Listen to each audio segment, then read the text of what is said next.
السلام علیکم ورحمۃ اللہ وبرکاتہ۔ اللہ تعالیٰ نے ایک حقیقت بیان کی جس کا کوئی انکار نہیں کر سکتا۔ کل نفس ذائقۃ الموت، ہر نفس کو موت کا مزہ چکھنا ہے۔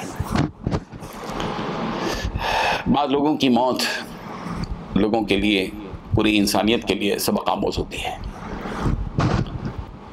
ان کی موت سے پہلے ہی ایک موت کا اعلان ان کے سامنے ہوتا ہے۔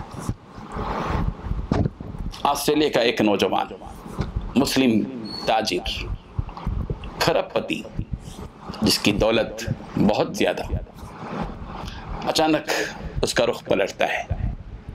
کینسر کی موذی بیماری میں وہ مبتلا ہوتا ہے، ایک ایسی مہلک بیماری جس بیماری نے اس کی زندگی کو پلٹ کر رکھ دیا۔ اس کو معلوم ہو گیا کہ میری زندگی صرف 6-7 مہینے کی ہے۔ اس نے اپنا سب کچھ چھوڑ دیا۔ وہ شخص پرتعیش زندگی گزارنے والا، سب کچھ اس کے پاس، سامان حیات، زندگی کا ساز و سامان تھا، لیکن ایک آواز نے کہ 7 ماہ کے بعد وہ اس دنیا میں نہیں رہے گا۔ اس نے اپنا رخ چینج کیا، تبدیل کیا۔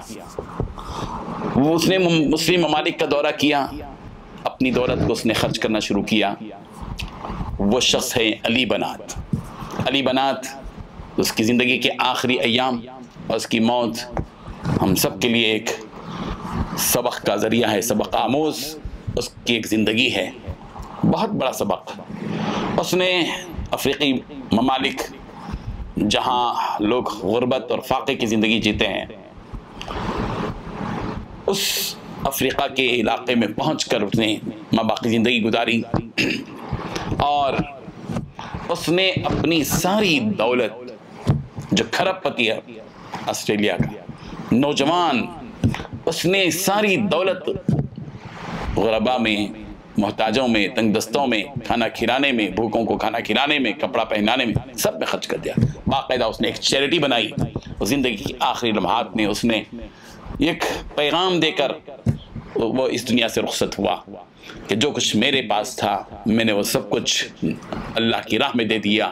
زندگی اسی کا نام ہے، اس کے سوا کچھ نہیں، کچھ نہیں اور کچھ نہیں۔ ایک پیغام علی بنات کی زندگی سے ہم سب کو ملتا ہے کہ جو ہمارے پاس موجود ہے وہ ہمارا کہاں رہے گا، وہ تو کسی اور کے حوالے ہو جائے گا۔ ہمارا تو وہ ہے جو ہم نے اپنی زندگی کے اندر خرچ کر دیا، اور وہ تو اللہ کے پاس باقی ہے۔ ما عندکم ينفد وما عند اللہ باق۔ تمہارے پاس جو ہے وہ تو خرچ ہو جائے گا، اور اللہ کے پاس جو تم نے دے دیا، اللہ کی راہ میں دے دیا، وہ اللہ کے پاس باقی ہے۔ سبق حاصل کرنے کا موقع ہے علی بنات کی زندگی سے۔ اللہ تعالی ہم سب کو سبق حاصل کرنے کی توفیق عطا فرمائے۔ جزاک اللہ خیر الجزا۔